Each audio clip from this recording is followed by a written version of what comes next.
It all started on a drizzly Saturday morning when I stumbled across her, a 1996 Mercedes-Benz E-Class W210. To the untrained eye, she was little more than a heap of rust held together by hope, abandoned in a field with weeds growing through the tires, but to me, she was a masterpiece waiting to happen. Why this car? Well, I've always had a soft spot for these old Mercs. There's something about their sturdy design and classic elegance that speaks to me.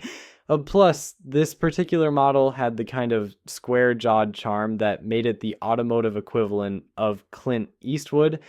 But truth be told, I was also enticed by the challenge, and boy, did I get one. The first challenge was just getting her home.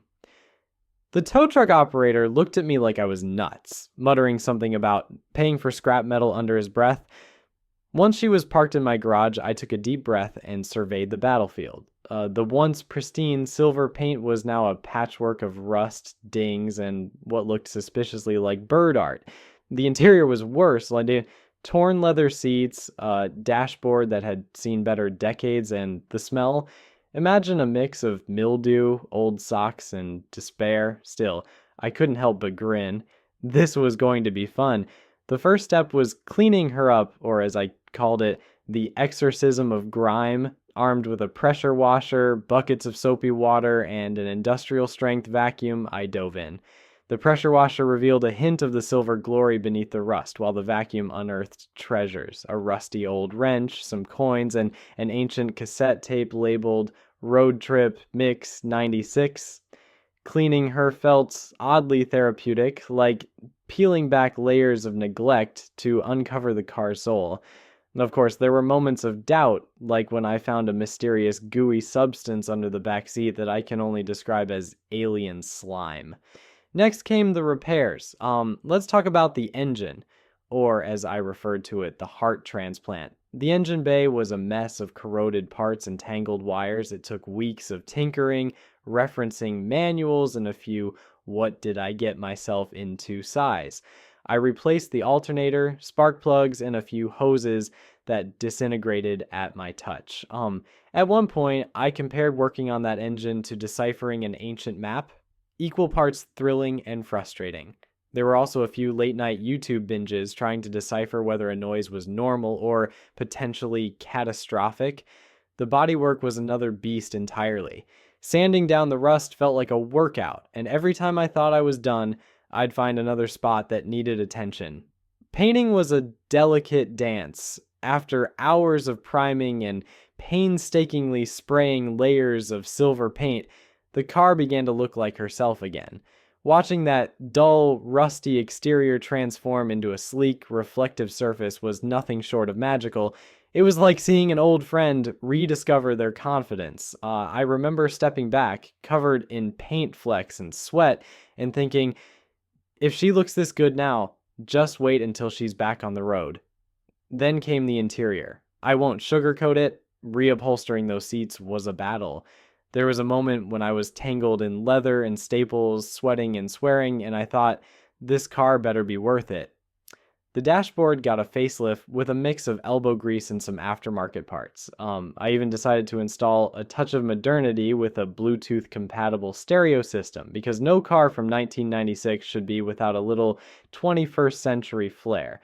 By the time I finished, the interior felt like a time capsule of comfort and class. Sitting inside, you could almost imagine cruising down a European highway, the wind in your hair and the world at your feet.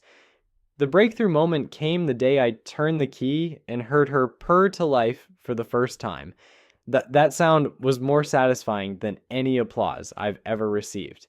It wasn't just an engine roaring back to life, it was the culmination of months of effort, late nights, and determination. I sat there in the driver's seat, gripping the wheel, and grinning like a kid on Christmas morning.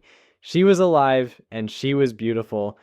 I might have even patted the dashboard and whispered, "Welcome back, old girl." Like, the first drive was unforgettable. I rolled down the driveway with a mix of pride and trepidation, listening for any suspicious noises, but she handled beautifully. The ride was smooth, The engine was responsive, and for the first time, I could imagine her cruising down the open road. As I drove through the neighborhood, heads turned, kids pointed, neighbors waved, and one guy even shouted, "Nice car." It was a full circle moment. This rust-covered relic was now a shining masterpiece, and I couldn't have been prouder. I even took her to a local car meet, where she drew a small crowd. "Is this the same car that was sitting in the field?" someone asked, and I couldn't help but beam.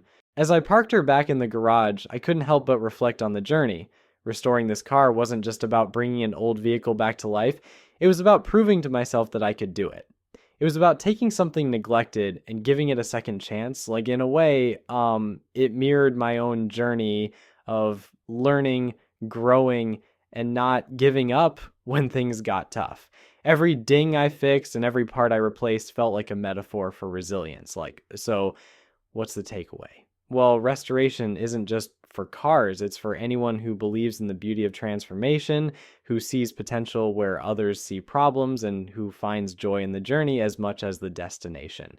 And as for my 1996 Mercedes, she's more than just a car now. She's a reminder that sometimes all it takes is a little effort and a lot of heart to turn rust into gold. And if you're thinking about tackling a restoration project yourself, here's my advice: go for it.